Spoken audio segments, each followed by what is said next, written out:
Welcome to Fantasy Football Hub. This is the first video back for the Fantasy Premier League 23-24 season. I'm delighted to be joined by the main man himself, the big man, Bakar, to have a look at some of these prices that have been revealed today. Bakar, first of all, how are you doing, mate? I've missed your face. And secondly, what are your thoughts overall? Excited to be back? Absolutely. Thanks for having me, Jack. Hello and welcome to all the listeners and viewers. Delighted to be on board to provide content to our listeners and viewers for next season. Very excited for FPL. I've enjoyed the break, and the prices have caught me by surprise. Actually, Okay. Bruno Fernandes was the big headline in my opinion. I mean, having someone of his pedigree who's done so well. I mean, when he came to the Premier League 3 seasons ago, he was priced 8 million, and he's been racking up points in every single of the seasons. I mean, this is a season where I expected his price to be at least 1 million more than his price reveal of 8.5 million. The guy was first for chances created and big chances created. On penalties, completely nailed. I think he will be a very highly owned template pick in game week 1. I completely agree. It's one of those. It's a player that we talked about a lot at the back end of last season, and me and you were getting frustrated because he just wasn't matching his stats and his underlying data, and he was performing really well in games, but yeah, he just wasn't getting those FPL points. I agree. 8.5 seems very low to me, in line with Odegaard, who I'll get your thoughts on in a second. Guys, in this video, we're just going to go through the prices that have been revealed so far and get Bakar's thoughts. So yeah, revealing Odegaard and Fernandes at the same price. What are your thoughts on that? I think I'd compare Odegaard to the other Arsenal mates before I comment, because I personally think that despite what he did last season, I think I'm someone who would prefer to go with rather Martinelli or Saka.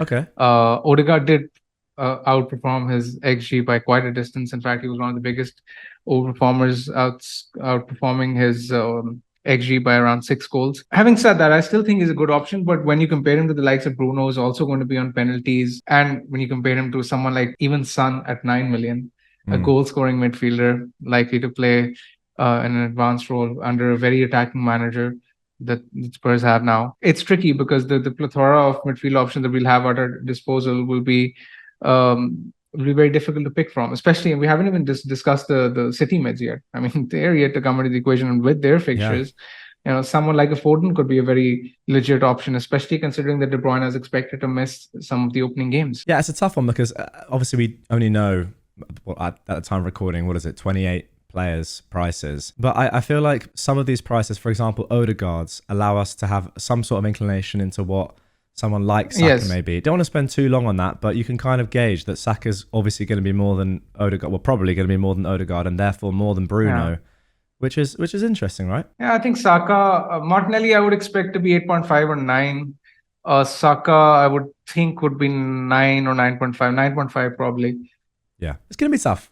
Obviously, you can't make too many conclusions until the game comes out, but initial thoughts. Right, let's move on. Mitoma and Watkins were the next 2 to be released.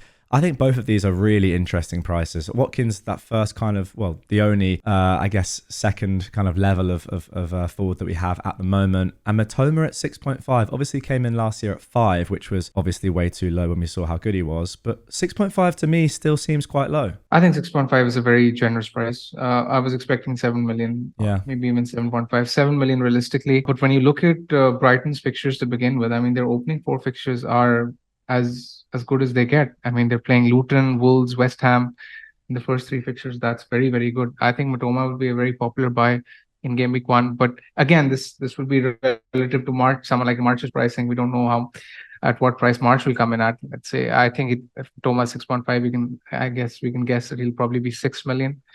Yeah, he's not going to be price more as well. Yeah, he's not going to be. I don't think it'll be the same as Mitoma either. I think Mitoma was slightly better in terms of output. So March maybe 6 million. That would be a very friendly price as well. And no McAllister.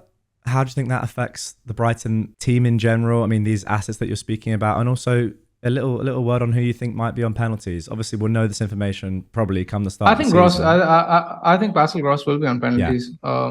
Because he was last season as well when McAllister wasn't playing. Let's say, if Gross isn't taking them, then maybe one of the forwards. It's very difficult to say. Even a Stupinan has taken penalties for his country, and he has a decent record. So can't really say, but I would assume it would be Cross. Okay, and then Watkins. Just the 0.5 increase from his starting price last season, despite Yeah, I having think so. an unbelievable season. I think it's a fair price, but Okay. I don't see too many people will go for him. When you look at someone like, when you look at Chelsea's fixtures, for example, I mean, Liverpool, West Ham, Luton, Forest, Bournemouth, Villa, I think most people will rather jump on a Chelsea forward if given the opportunity. And there's a good chance that Chelsea, with their signings, they do well at the start. It's interesting. Do you go with the tried and trusted Watkins, who was doing so well, if we remember, scoring in pretty much every game, despite who they were playing against, or a player that we'll come on to very shortly from Chelsea that could be an option? Right. Couple of promoted players here, players from promoted teams.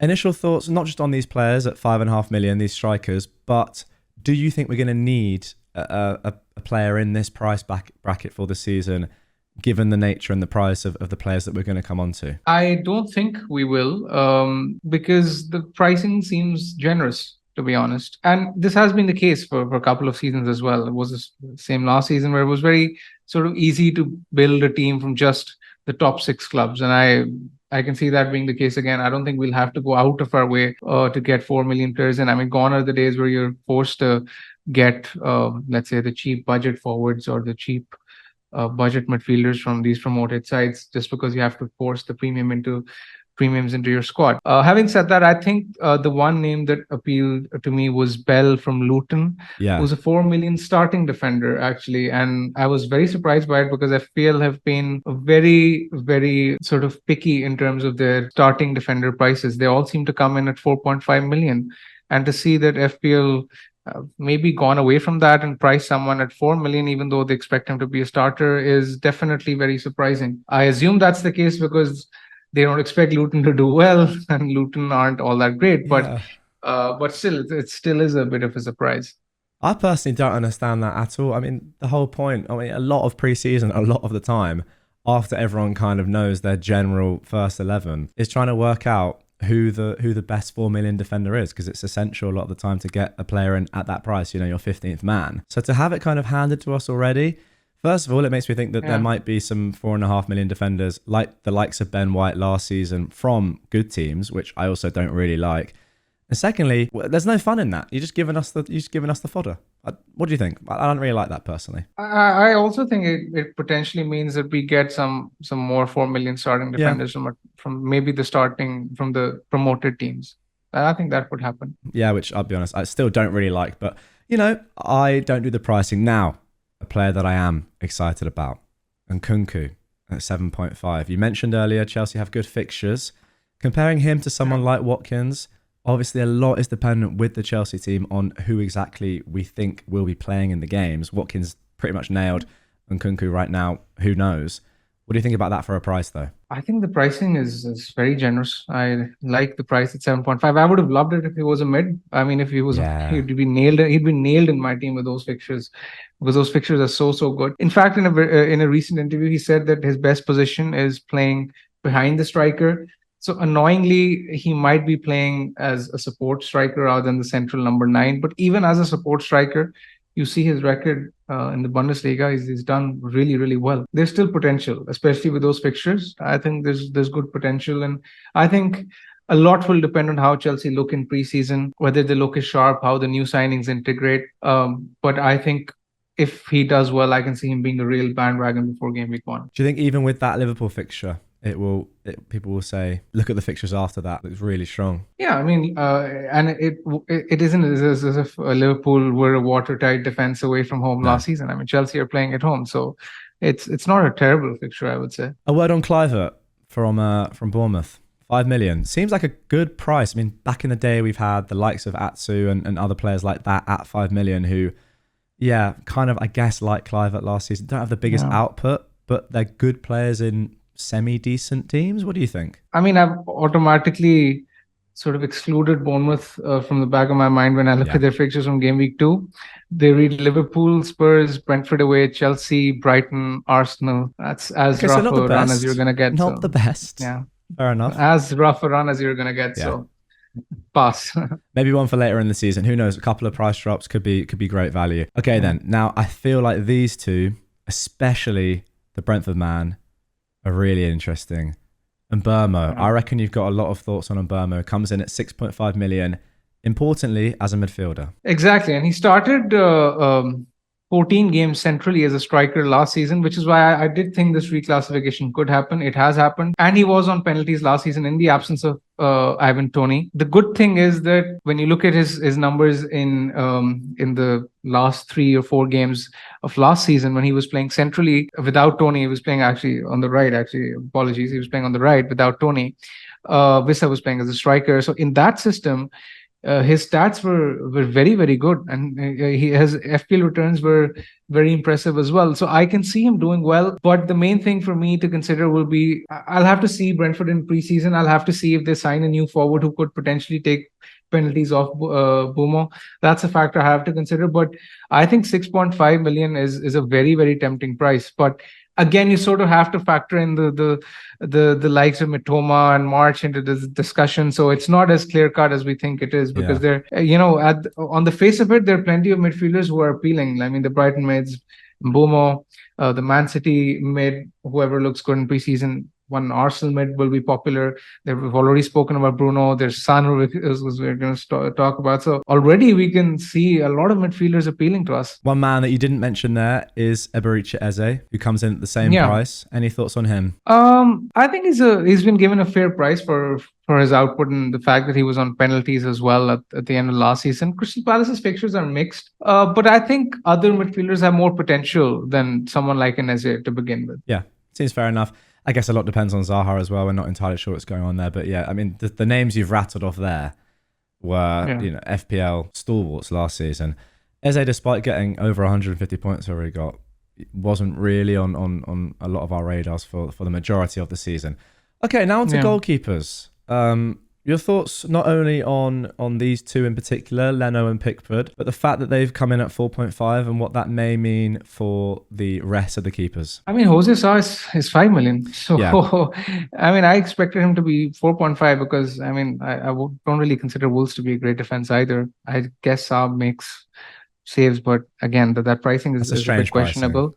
Yeah, it's a bit questionable. On the face of it, I don't want to be forced into buying any of these keepers because, I mean, let's face it, Everton and Fulham are poor defenses. So I'm hoping I can get lucky with someone like a Kepa or a Steele at 4.5 million. I don't think it's going to happen, but I mean, one can pray. Ooh. Even someone like a Ramsdale at 5 million could be a shout. Depending on how the Arsenal defenders are priced, it could be a shout. It's true. If you see the likes of White and everyone going up to 5, Ramsdale really could be the value there. Or maybe a Brentford keeper, if Raya moves, Stecken, who can potentially become the first choice. I don't know how I feel are going to price him. He could be 4.5. If he's 4.5, then that's great news. And your thoughts overall on how you select your goalkeepers and how much budget you allocate to those two positions? Are you the sort of person that would look at both of these and say they can rotate? Well, the people that put up look at the fixtures and say, okay, play Leno here, Pickford there, or are you more of a set and forget? I'm open to rotating goalkeepers, although I can see why people don't like doing it because, keepers tend to get hauls and they tend to get saves in games which are the most difficult. So I'm not totally averse to either of the two strategies, but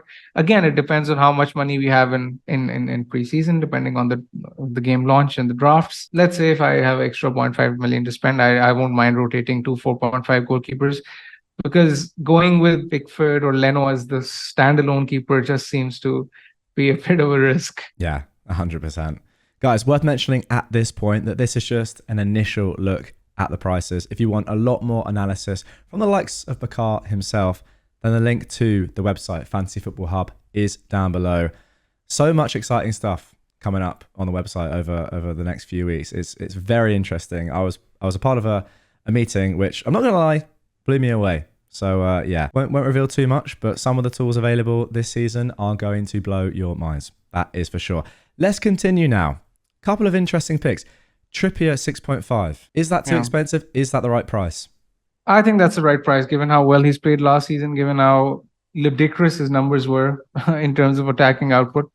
I think it's a very fair price. But again, at the start of the season, I don't think he's going to be a factor in our discussions because Newcastle, their start reads Villa, City, Liverpool, Brighton, is not ideal. So probably one that we can probably jump on after game week 5. And does his price tell us anything about other defenders' prices? You know, premium defenders, the likes of Reece James, Trent especially. It's tough to gauge Trent because I mean Liverpool had a poor season defensively last season, but Trent was doing really well. He was killing it, in fact, in the second half of the season. So I'm not really sure about Trent. Probably expect him to be 7 million again. Okay. Chilwell and James, I don't think they'll be above 5.5. I think they'll be 5.5. I mean, Trippier was just phenomenal for bonus, wasn't he, last year?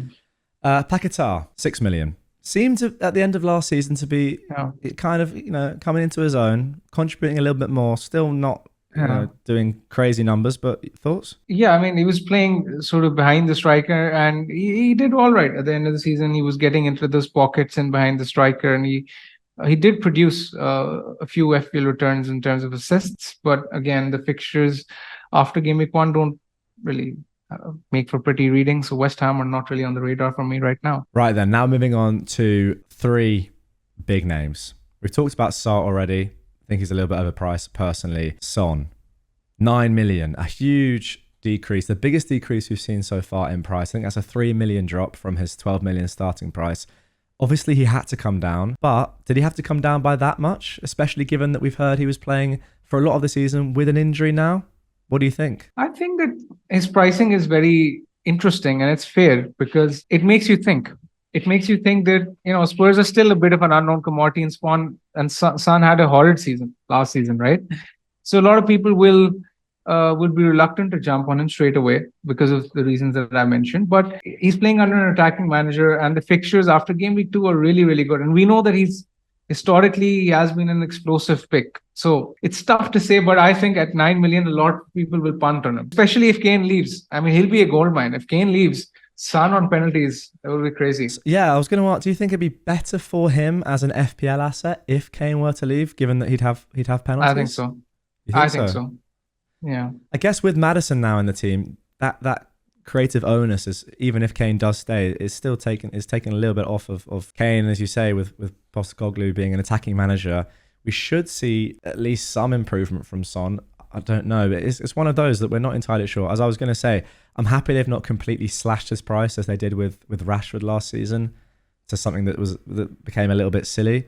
9 million definitely is going to make you think. Very similar in price, probably to the likes of Saka and, as we've seen, Bruno and Odegaard. So, yeah, that is a price that is encouraging. You raise the thing about Maddison. I mean, that's an interesting discussion as well. Maddison will probably come in at 7.5 or 8 million, will allow for a 1 million saving over Son. So that will also be a bit of a debate, whether to go for Maddison, whether to go for Son. That's another midfielder in the discussion, right? There's so many midfielders. Number of midfielders is ridiculous, isn't it? It's absolutely ridiculous. Exactly.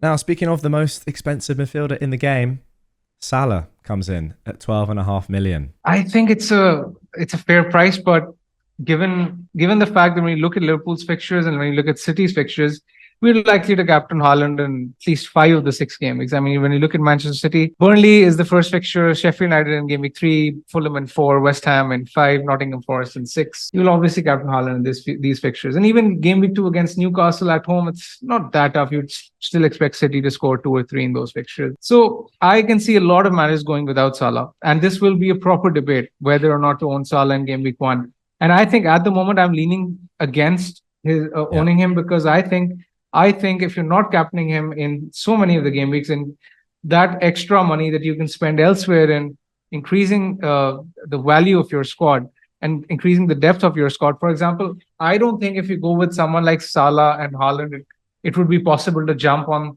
the likes of Son and Bruno.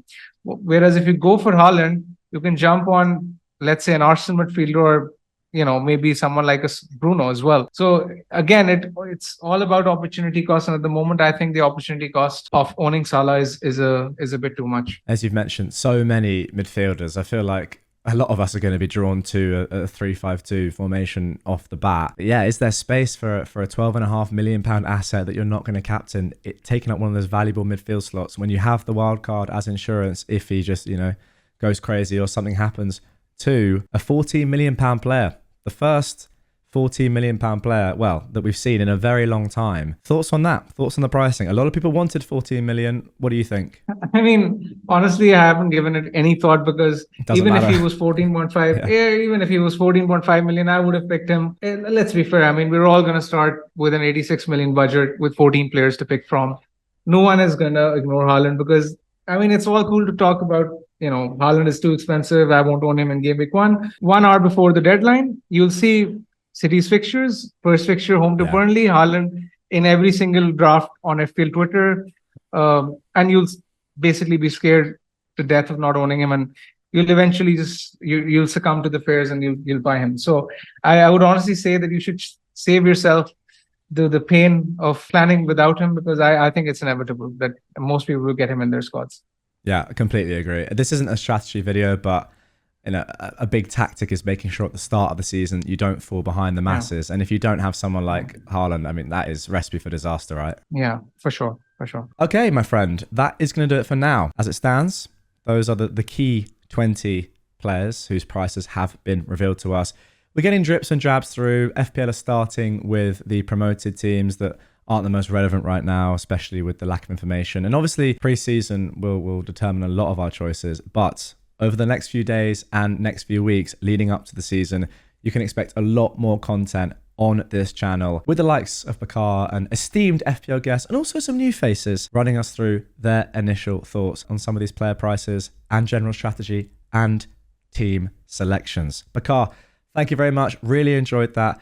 Great to get your insight on some of these prices, and tell me what's wrong and right. And I'm really interested to see your thoughts over the next few days when the game may well be out. Who knows? Thanks for having me, Jack. It was a pleasure being on the channel after so long, and looking forward to doing more content with you over preseason. That's one, mate. As always, guys, get in the description. The link is there. So much content coming on the Fantasy Football Hub channel, and an amazing deal as well. If you sign up right now to the site and you don't win your mini league, you will get all your money back. I mean, that's a pretty astonishing deal, right, Bakar? It's early in the season. It hasn't started yet, but I mean, I know personally I'm right on that. Guys, thank you so much as always for watching, and we will see you very shortly with the next video.